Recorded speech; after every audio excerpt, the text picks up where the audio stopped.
ప్రభునందు ప్రియమైన సహోదరి సహోదరులారా, మన ప్రభువును రక్షకుడైన యేసుక్రీస్తు నామం పేరట మీకు అందరికీ వందనాలు తెలియజేస్తా ఉన్నాను. మరి ఈ సమయంలో 2022వ సంవత్సరం ఏప్రిల్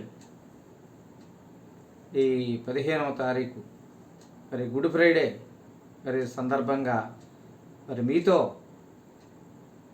గుడ్ ఫ్రైడే గురించి కొన్ని మాటలు ఈ యేసుక్రీస్తు ప్రభువారు శిలువలో పలికిన 7 మాటలు కూడా మీతో పంచుకోవాలని ఆశతో యొక్క కార్యక్రమాన్ని ప్రారంభిస్తూ ఉన్నాం. కరోనా సమయంలో 2021 2020లో ఎన్నో దేవుని యొక్క వాక్య సత్యాలు మనం నేర్చుకున్నాం. ఈ సమయంలో మరలా ఈ గుడ్ ఫ్రైడే గురించి మనం తెలుసుకుందాం.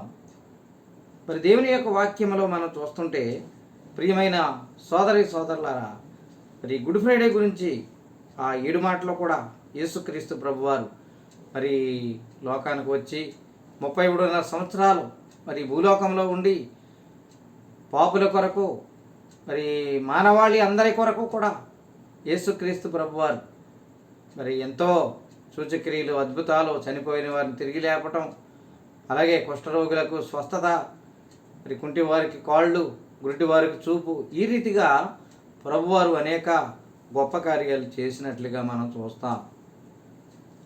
అయితే ఈ సమయంలో యేసుక్రీస్తు ప్రభువారు భూలోకానికి పాపులను రక్షించడానికి వచ్చారు. ఏ భేదము లేదు, అందరూ పాపం చేసి దేవుడు అనుగ్రహించు మహిమను పొందలేకపోతున్నారని దేవుని యొక్క వాక్యం సెలవిస్తా ఉన్నది. ప్రియ సోదరి సోదరుడా, సమయంలో సిలువలో ఆయన శ్రమలో అనుభవించి సిలువను మోసి ఆయన 7 మాటలు పలికారు. ఆ మాటలో ఈ సమయంలో మనం జ్ఞాపకం చేసుకుందాం, ప్రార్థన చేసుకుని దేవుని యొక్క వాక్యంలోకి వెళదాం. కార్యక్రమాన్ని వీక్షిస్తున్న మీరందరూ కూడా ప్రార్థనలో ఏకీభవించండి. ప్రియులారా, ఈ దినాల్లో ప్రార్థన అంటే కొండలు మూసుకోరు, ప్రార్థన అంటే ఏకీభవించరు, దేవుని వాక్యం చెప్పేటప్పుడు బైబిల్ గ్రంథం చూడరు. ఈ రీతిగా ఉంటా ఉంది కాలం. ప్రియ సోదరి సోదరుడా, నువ్వు ఎక్కడున్నావో ఈ సమయంలో, నీవు ఎక్కడున్నా సరే ప్రార్థనలు ఏకీభవించు. పరిశుద్ధాత్మ దేవుడు నీతో మాట్లాడతాడు. ప్రార్థన చేసుకుందాం. శాశ్వతమైన ప్రేమతో ప్రేమించున్న పరలోక తండ్రి, మీ ఘనమైన పాదములకు వందనాలు, స్తుతులు, స్తోత్రాలు చెల్లించున్నాము దేవా. ఈ సమయంలో కొద్దిసేపు నీ యొక్క మాటలు మేము వింటూ ఉండగా మీరే మమ్మల్ని నడిపించమని, ఈ సమయంలో ఎంతో ప్రయాస చేత కార్యక్రమాన్ని వీక్షిస్తున్న ప్రతి ఒక్కరిని దీవించి ఆశీర్వదించండి ప్రభు. సిలువలో పలికిన 7 మాటలు కూడా మేము ఇప్పుడు జ్ఞాపకం చేసుకుంటూ ఉండగా నీవే మాతో మాట్లాడమని, నీ యొక్క కృపతో మమ్మల్ని నడిపించమని. ఇదిగో తండ్రి, ఈ సమయంలో ఒక మనుషుడు మాట్లాడటం వలన ప్రయోజనం లేదు, మీరే మాట్లాడుచు అన్నారని ప్రతి ఒక్కరూ కూడా ఈ మాటలు ధ్యానించుటకు ప్రతి ఒక్కరిని నడిపించమని, మీ మాటలు వినుచున్న ప్రతి ఒక్కరినే దీవించమని యేసుక్రీస్తు నామం పేరట ప్రార్థన చేయుచున్నాము తండ్రి, ఆమేన్. ప్రియ సోదరి సోదరుడా, ఈ సమయంలో మనం చూస్తుంటే గుడ్ ఫ్రైడే అనగా అర్థం ముందు తెలుసుకుందాం. గుడ్ ఫ్రైడే అనగా గుడ్ అంటే మంచి, ఫ్రైడే అంటే శుక్రవారం. గుడ్ ఫ్రైడే మంచి శుక్రవారం అనుకుంటాం చాలామంది. కానీ యేసుక్రీస్తు ప్రభువారు తన సేవకుడైన అపోస్తలుడైన పౌలు ద్వారా ఆయన సెలవిస్తా ఉన్నాడు. రోమీయులకు రాసిన పత్రిక 12వ అధ్యాయం 9వ వచనం. రోమా పత్రిక 12 అధ్యాయం 9వ వచనంలో మనం చూస్తుంటే ఎంతో శ్రేష్టమైన సంగతులు పౌలు ద్వారా పరిశుద్ధాత్మ దేవుడు మనకు వినిపిస్తా ఉన్నాడు. ఈ రోమా పత్రికలో మనం చూస్తుంటే ఎంతో శ్రేష్టమైన మాట ఇక్కడ మనం చూస్తాము. 12 అధ్యాయం 9వ వచనంలో మీ ప్రేమ నిష్కపటమైనదై ఉండవలెను. చెడ్డదానిని అసహించుకొని మంచి దానిని హత్తుకొని ఉండుడి. వినిపిస్తుందండి? ప్రతి ఒక్కరూ మీరు శ్రద్ధగా వినండి దేవుని యొక్క వాక్యం. ఇక్కడ మీ ప్రేమ నిష్కపటమైనదై ఉండవలెను. మరి యేసుక్రీస్తు ప్రభు వారి యొక్క ప్రేమ అగాపే ప్రేమ. దానికి కొలత లేదు, హద్దు లేని ప్రేమ యేసుక్రీస్తు ప్రభు వారి యొక్క ప్రేమ. అదే ఇక్కడ సెలవిస్తున్నాడు, మీ ప్రేమ నిష్కపటమైనదై ఉండవలెను. చెడ్డదాన్ని అసహించుకొని. గుడ్ ఫ్రైడే ఆచరిస్తావు, 40 రోజులు కూడా ఉపవాసం ఉంటావు. అది కాదు దేవునికి కావాల్సింది. ఇక్కడ సెలవిస్తూ ఉన్నాడు పరిశుద్ధాత్మ దేవుడు, చెడ్డదానిని అసహించుకొని మంచిదానిని హత్తుకొని ఉండుడి. చెడ్డదాన్ని అసహించుకున్నావా? ఈనాడు కాలం అంతా చూస్తూ ఉంటే, లోకమంతా చూస్తూ ఉంటే మంచిని విడిచిపెట్టేస్తున్నారు, చెడ్డదాన్నే కంటిన్యూ చేస్తున్నారు. నువ్వు ఎన్ని 40 రోజులు చేసినా, శ్రమకాలాలు పాటించినా, గుడ్ ఫ్రైడే చేసినా, ఈస్టర్ చేసినా, చెడ్డదాన్ని హృదయంలో నుంచి తీసివేస్తామన్నావా ప్రియ సోదరి సోదరుడా, ప్రియ యవనస్తుడా? ఇక్కడ మనం చూస్తూ ఉంటే చెడ్డదాన్ని అసహించుకోవాలి, మంచిదాన్ని హత్తుకొని ఉండుటే మరి ప్రభువుకి ఇష్టమైనది. మరి సమయంలో మరి మనం చూస్తుంటే మరి ఎంతో శ్రేష్టమైన మాట ఇక్కడ మనం కనపడుతూ ఉంది. సిలువలో యేసుక్రీస్తు ప్రభు వారు పలికిన మొదటి మాట మరి లోకాసు వార్త 23 అధ్యాయం 34వ వచనంలో మనం చూస్తాం. లోకాసు వార్త 23 అధ్యాయం 34వ వచనంలో, తండ్రి వీరేమి చేయుచున్నారో వీరెరుగరు గనుక వీరిని క్షమించుము. యేసుక్రీస్తు ప్రభువారు ఆ కలువరి శిలువలో ఉండి ఆయన సెలవిస్తామన్నారు. మొదటి మాట, వీరేమి చేయుచున్నారో వీరెరుగరు గనుక వీరిని క్షమించుము. గొప్ప దేవుడు యేసుక్రీస్తు ప్రభు, ఆయన సృష్టికర్త. అయితే సృష్టి అంతా కూడా నోటి మాట చేత చేశాడు దేవుడు. మానవుణ్ణి తన స్వహస్తముతో చేసి జీవవాయువును ఊదాడు ఆయన. మానవుడు అనగా, మనుష్యుడు అనగా ఆయనకు ఎంతో ఇష్టం.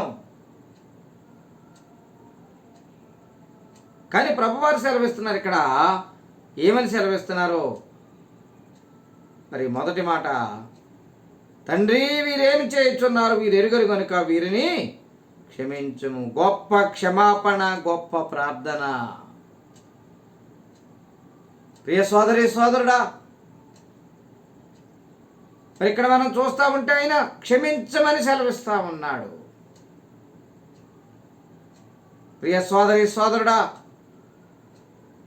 తండ్రి వీరేం చేయుచున్నారో వీరెరుగరు కనుక వీరిని క్షమించుము అంటున్నాడు. ఒకవైపు కొరడాలతో కొడుతున్నారు. జీవమగల దేవుడైన యేసుక్రీస్తు ప్రభువారిని కొరడాలతో కొడుతున్నారు. ముండ్ల కిరీటం పెట్టారు, ప్రక్కలో బళ్ళెకు పోటు. అయినా సరే ఆయన శ్రమలు అనుభవిస్తూ వీరేమి చేయుచున్నారు వీరెరుగరు వీరిని క్షమించుము. ఎంత ప్రేమండి యేసుక్రీస్తు ప్రభువుకి. ఇక్కడ సెలవిస్తున్నాడు, వీరేమి చేయుచున్నారు వీరెరుగరు కనుక వీరిని క్షమించుము.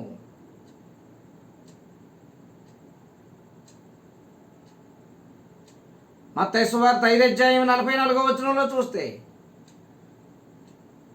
శత్రువుల కొరకు ప్రార్థన చేయమని సెలవిస్తా ఉన్నాడు ప్రభు. ప్రియ సోదరి సోదరుడా, క్షమించే గుణం కావాలి. యేసయ్యను సిలువ వేస్తుంటే యేసుక్రీస్తు ప్రభువారిని చేతులలో మేకులు, పాదములకు మేకులు, ప్రక్కలో బళ్ళెపు పోటు, ముండ్ల కిరీటం పెడుతూ ఉంటే వారిని క్షమించమని సెలవిస్తున్నాడు ప్రభువారు. అలాగే మానవుడు పాపి, నీ పాపాల గురించి ఆయన నిన్ను క్షమిస్తున్నాడు. ఈ సమయంలో వీరేమి చేస్తున్నారు కనుక వీరిని క్షమించు అని తండ్రిని వేడుకుంటూ ఉన్నాడు నీ కొరకు ప్రియ సోదరి సోదరుడా.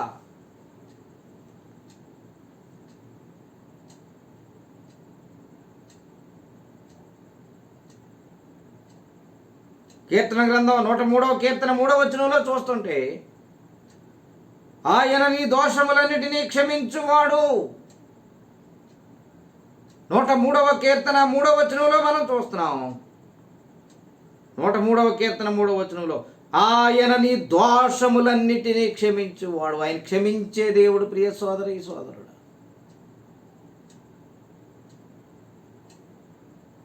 అలాగే నీ సంకటములన్నిటినీ కుదుర్చువాడు. సమాధిలో నుండి నీ ప్రాణమును విమోచించుచున్నాడు. ఒక్కసారి గమనించుకో. 2020-21లో చూస్తే భయంకరమైన కరోనా, భయంకరమైన యాక్సిడెంట్స్,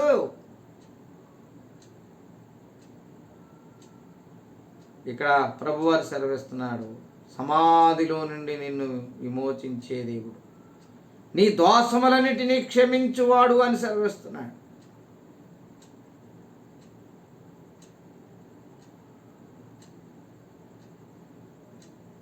ఇక్కడ 103వ కీర్తనలో సెలవిస్తున్నాడు దావీదు సెలవిస్తున్నాడు ఆయన దోషములను క్షమించే దేవుడు. అపోస్తల కార్యాల గ్రంథం 13వ అధ్యాయం 22వ వచనంలో చూస్తుంటే నా ఇష్టానుసారుడైన మనుష్యుడు దావీదు అంటున్నాడు నా దోషములను క్షమించు దేవుడు అని దావీదు ఒప్పుకున్నాడు. ప్రియ సోదరి సోదరుడా, నీవు ఒప్పుకుంటున్నావా? యెషయా గ్రంథం 43వ అధ్యాయం 24వ వచనంలో చూస్తుంటే యెషయా గ్రంథం 43వ అధ్యాయం 24వ వచనంలో నీ పాపముల చేత నీవు నన్ను విసిగించితివి, నీ దోషముల చేత నన్ను ఆయాస పెట్టితివి అని ప్రభువారు సెలవిస్తున్నారు. అయినప్పటికీ ఆయన సెలవిస్తున్నాడు మరి ఆయన నిన్ను క్షమించు దేవుడు. నీవు ఎన్ని చేసినా సరే ఆయన నిన్ను క్షమించు దేవుడు. ప్రియ సోదరి సోదరుడా, యెషయా గ్రంథం 55వ అధ్యాయం 7వ వచనంలో చూస్తాం భక్తిహీనులు తమ మార్గమును విడువవలెను, దుష్టులు తమ తలంపులను మానవలెను, వారు యెహోవా వైపు తిరిగిన ఎడల ఆయన వారి యందు జారిపడును. వారు మన దేవుడి వైపు తిరిగిన ఎడల ఆయన బహుగా క్షమించును. ప్రియ సోదరి సోదరుడా,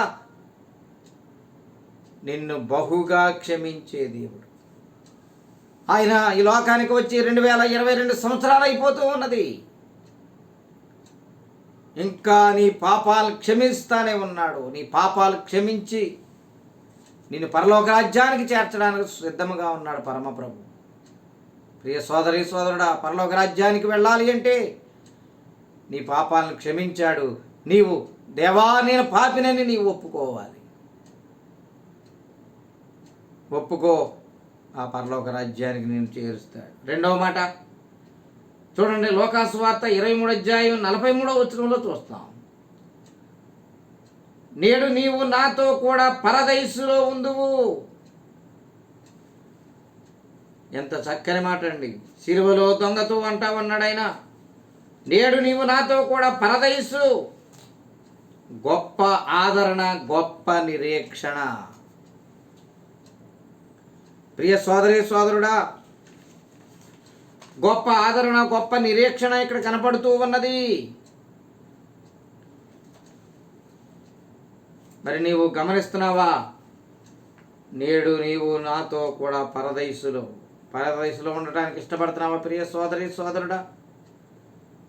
మరి పరదైసులో మరి నిన్ను కూర్చొండబెట్టే దేవుడుగా ఉన్నాడు ఆయన.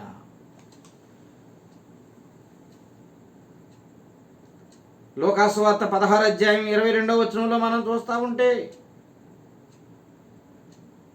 దరిద్రుడైన లాజరు ఇక్కడ కనబడుతూ ఉన్నాడు. పరదైసులో ఉన్నట్టుగా చూస్తాం ఇక్కడ.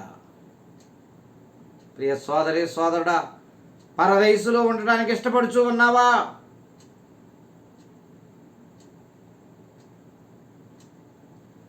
ఎఫెసీ పత్రిక 2:7 మనం చూస్తుంటే, క్రీస్తు యేసునందు మనలను ఆయనతో కూడా లేపి పరలోకమందు ఆయనతో కూడా కూర్చుండబెట్టాను. ఇది పరదైసు అని జ్ఞాపకం చేసుకుంటున్నావా?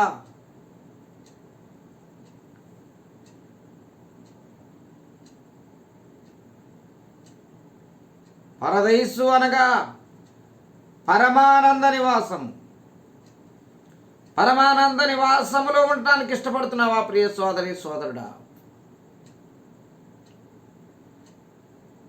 పరమానంద నివాసము ఉద్యానవనము లేక పరలోకము. ప్రియ సోదరి సోదరుడా, ఎఫెసీ పత్రిక 2:7 మనం చూస్తుంటే పరలోకమందు కూర్చొని పెట్టాడు. 2 కొరింథీ 12:23 క్రీస్తునందున్న ఎడల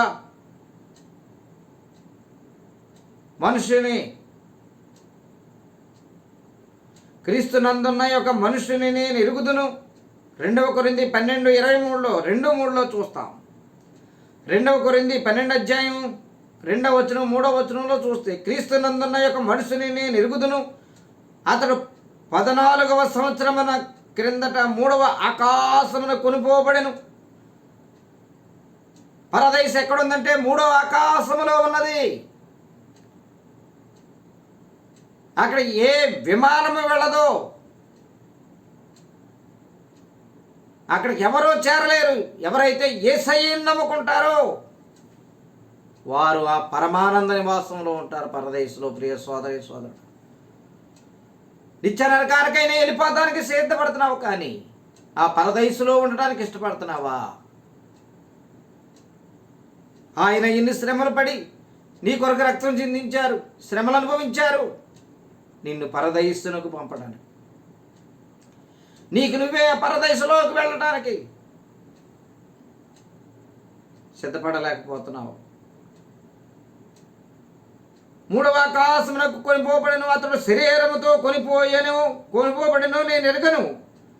శరీరము లేక కొనిపోబడెను నేను ఎరగను, అది దేవునికే తెలియను. అట్టి మనుషుని నేను ఎరుగుదును, అతడు పరదైసులోనికి కొనిపోబడి వచింపశక్యము కాని మాటలు వినెను అని సెలవిస్తున్నాడు. ఈ వ్యక్తి ఎవరో కాదు, యోహాను. పరదైసులోనికి వెళ్ళిన వ్యక్తిగా కనపడుతూ ఉన్నాడు శిష్యుడైన యోహాను.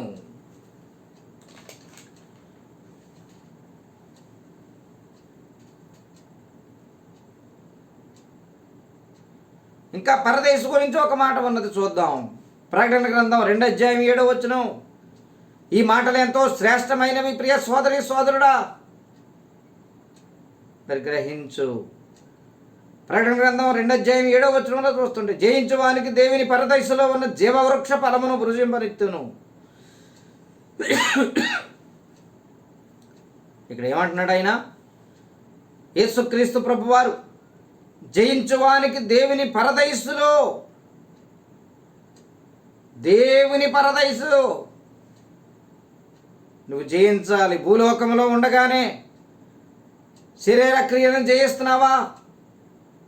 అపవిత్ర కార్యాలను జయిస్తున్నావా?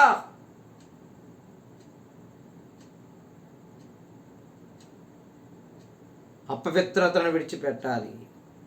దేవుని పరదైసులో ఉన్న జీవవృక్ష ఫలములు భుజింపనిత్తును ప్రియ సోదరి సోదరుడా అని పరమ ప్రభు చెప్తున్నాడు. జీవవృక్ష ఫలాలు రేపు నీకు ఇస్తాడు అక్కడ. మరి 3వ మాట చూద్దాం.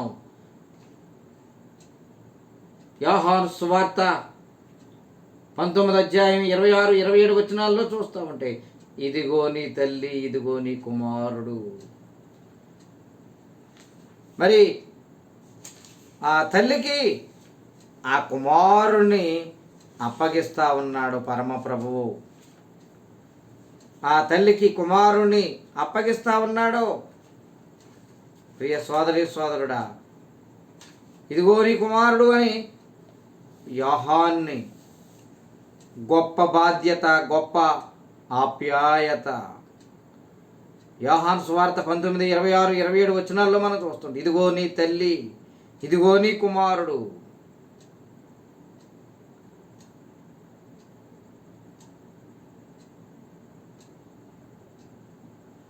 యోహాను సువార్త 13 అధ్యాయం 23 వచనంలో మనం చూస్తాం.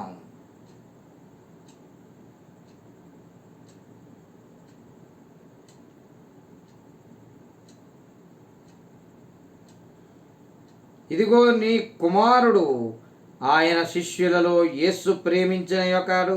యేసు రొమ్మును ఆనుకొనుచూ ఉండెను. యేసు తల్లి, యోహాను తల్లి, అక్క చెల్లెళ్ళు, యాకోబు తల్లి మరియా అంటే యేసు తల్లి. యేసుక్రీస్తు తరువాత పుట్టినవాడుగా కనపడుతున్నాడు ఇక్కడ. సలోమి మరియా అక్క చెల్లెళ్ళుగా కనపడుతూ ఉన్నారు. మత్తయి 4:21 మనం చూస్తా ఉంటే యోహాను జెబెదయి సలోమి కుమారుడుగా చూస్తాం. ఈ యోహానే యేసు ప్రేమించిన శిష్యుడు.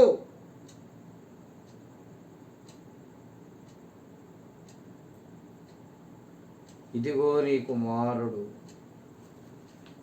ఇదిగో నీ తల్లి. 4వ మాట గొప్ప మరి మాట మనం చూస్తాం. నా దేవా, నా దేవా, నన్నెందుకు చెయ్యి విడిచితివి. గొప్ప సహనము, గొప్ప ఆవేదన. ప్రియ సోదరి సోదరుడా, కీర్తన గ్రంథం 22 అధ్యాయం 1వ వచనంలో నా దేవా, నా దేవా, నీవు నన్ను ఏల విడనాడితివి అని 22వ కీర్తన 1వ వచనంలో మనం చూస్తాం. యెషయా గ్రంథంలో చూస్తాం, నలక కొట్టుటకు యెహోవాకు ఇష్టమాయెను అనే మాట. ప్రభువారు నలగొట్టబడాలి. నెహెమ్యా గ్రంథం 13 అధ్యాయం 14వ వచనంలో చూస్తుంటే నెహెమ్యా అంటున్నాడు ఇక్కడ, నా దేవా, ఈ విషయంలో నన్ను జ్ఞాపకము చేసుకును. యేసుక్రీస్తుకు మాదిరిగా కనపడుతూ ఉన్న నెహెమ్యా. యేసుక్రీస్తు ప్రభు, నా దేవా, నా దేవా, నన్ను నేల చెయ్యి విడిచిది అని చెప్తుంటే ఇక్కడ నెహెమ్యా, నా దేవా, నా దేవా, నన్ను నేల చెయ్యి, నన్ను జ్ఞాపకం చేసుకోమంటున్నాడు.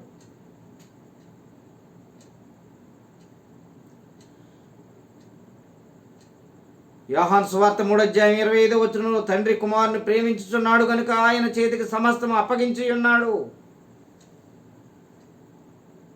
ఇక్కడ ఆయన తగ్గింపు కనపడతా ఉన్నది. దేవుని మీద ఆధారపడుచు ఉన్నాడు, తండ్రి మీద ఆధారపడుచు ఉన్నాడు. 5వ మాట చూద్దాం. దప్పికొనుచున్నాను. యోహాను 19 అధ్యాయం 28వ వచనం, నేను దప్పికొనుచున్నాను, గొప్ప శ్రమ, గొప్ప దాహము.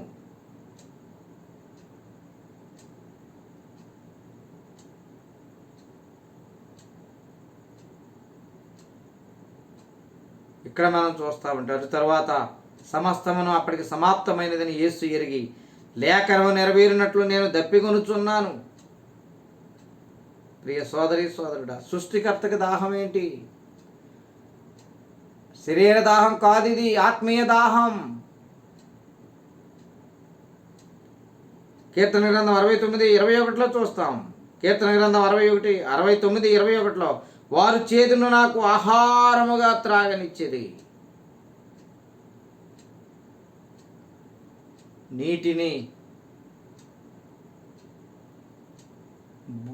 నీటిపై భూమిని సిద్ధపరిచిన దేవుడు, భూమి క్రింద నీటిని ఉంచిన దేవుడు.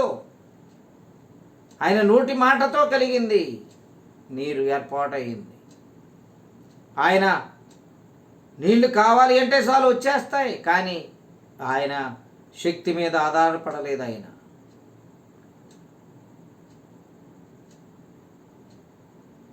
లోకాసువార్త 16 అధ్యాయం 22-24 వచనాల్లో మనం చూస్తుంటే ధనవంతుడు కూడా చనిపోయి పాతి పెట్టబడిను. అప్పుడు అతడు పాతాళములో బాధపడుచు కన్నులెత్తి దూరం నుండి అబ్రహాము అతని రొమ్మును ఆనుకొనిచి ఉన్న లాజరును చూసి, తండ్రి అయిన అబ్రహాము నా యందు కనికరపడి తన వ్రేలి కొనను నీళ్లలో ముంచిన నాలుకను చల్లార్చుటకు లాజరును పంపుము అని సెలవిస్తున్నాడు. ఇక్కడ ధనవంతుడు లాజరు వేలు క్రొనతో నీళ్లు, జీవ జలమునకు సాదృశ్యం. వాక్యమనే నీరు, వాక్యమనే నీరు నువ్వు తాగాలి.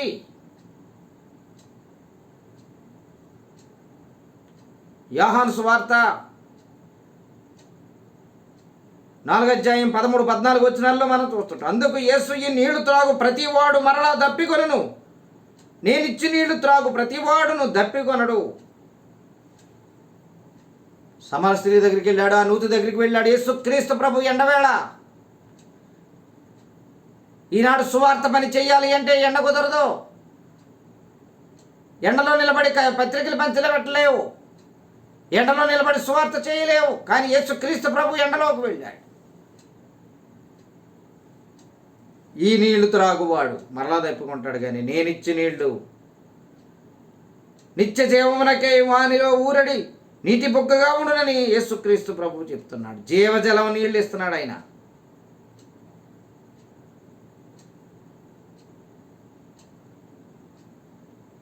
ప్రియ సోదరి సోదరుడా, ఆయన దప్పికొనుచున్నాడు. వాక్యమనే నీరు నీవు తాగుతున్నావా? మరి గమనించు. మరి ఇక్కడ మనం చూస్తూ ఉంటే మరి ఆయన దప్పికొనుచున్నాను అని సెలవిస్తున్నాడు. 6వ మాట చూస్తాం. యోహాను సువార్త 19:30 గొప్ప సమాప్తము, గొప్ప సంపూర్ణత ఇక్కడ సెలవిస్తున్నాడు. మరి ఏమని సెలవిస్తున్నాడు ఆయన? 6వ మాట, సమాప్తమైనది. ప్రియ సోదరి సోదరుడా, మరి 6వ మాట మనం చూస్తూ ఉంటే యేసు ఆ చెరక పుచ్చుకొని సమాప్తమైనదని చెప్పి తల వంచి ఆత్మను అప్పగించెను. ఆయన ఆత్మను అప్పగించాడు. ప్రియ సోదరి సోదరుడా, నీవు ఆత్మతో నింపబడుతున్నావా?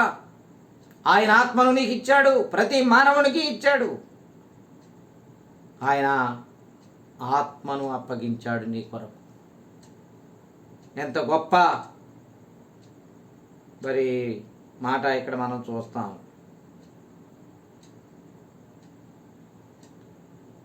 ఇక్కడ సెలవిస్తున్నాడు ఆయన. యోహాను సువార్త 17:4 చేయుటకు దేవుడు నాకు ఇచ్చిన పని నేను సంపూర్ణముగా నెరవేర్చి భూమి మీద నిన్ను మహిమపరచుతిని అని సెలవిస్తున్నాడు.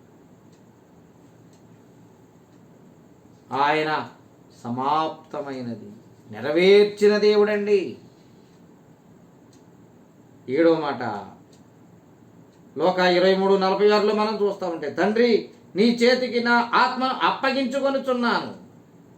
గొప్ప అర్పణ, గొప్ప సంతృప్తి.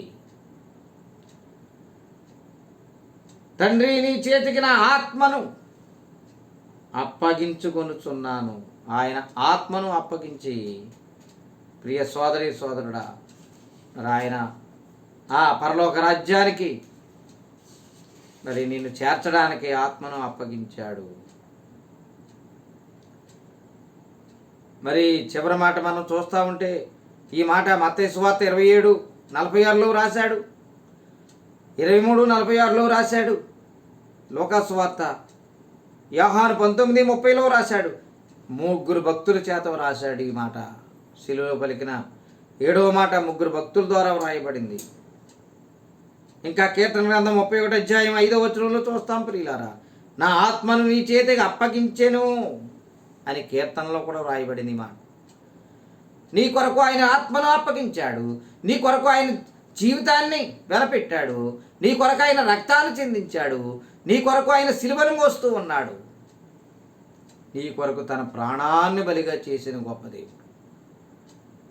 ఇవన్నీ ఎందుకు చేస్తాడు అంటే ప్రభువారు నిన్ను పరలోక రాజ్యం చేర్చడానికి, నిన్ను రక్షణ పొందమని చెప్తూ ఉన్నాడు. ఎంత గొప్ప రక్షణ నిర్లక్ష్యం చేసిన ఎలాగో తప్పించుకుందని దేవుని యొక్క వాక్యం సెలవిస్తూ ఉన్నది. ప్రియ సోదరి సోదరుడా, రక్షణ పొందు.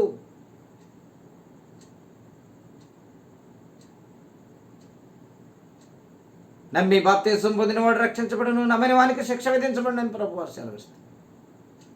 కాబట్టి మరి 7 మాటలు కూడా విన్న నీవు ఇంకా రక్షణ పొందావా? మంచిది. ఇంకా పొందకపోతే మరి దేవుడు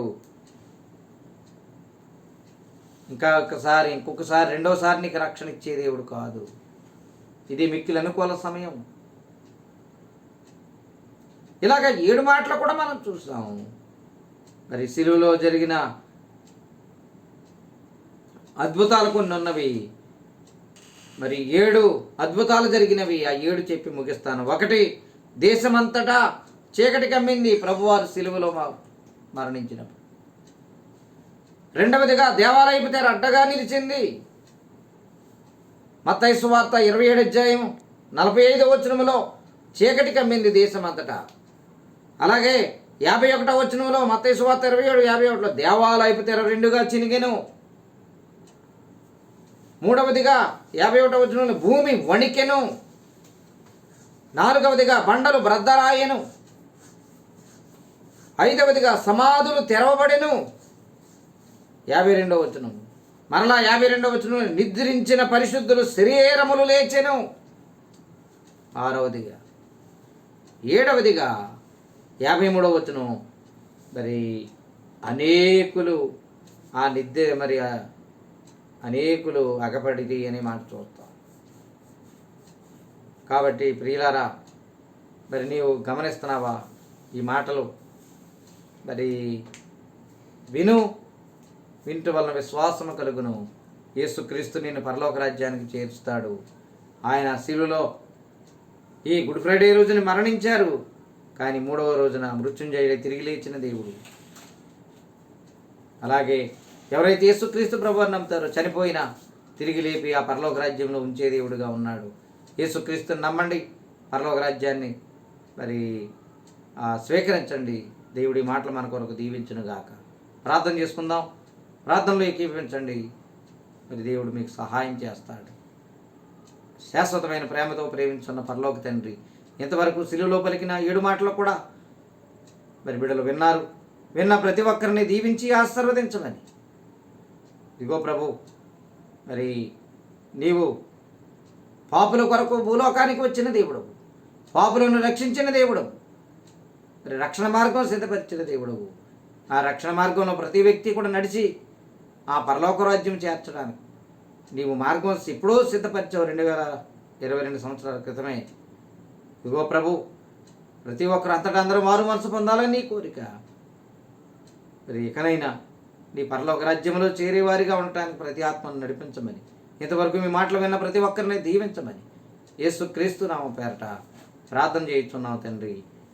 ఆమేన్.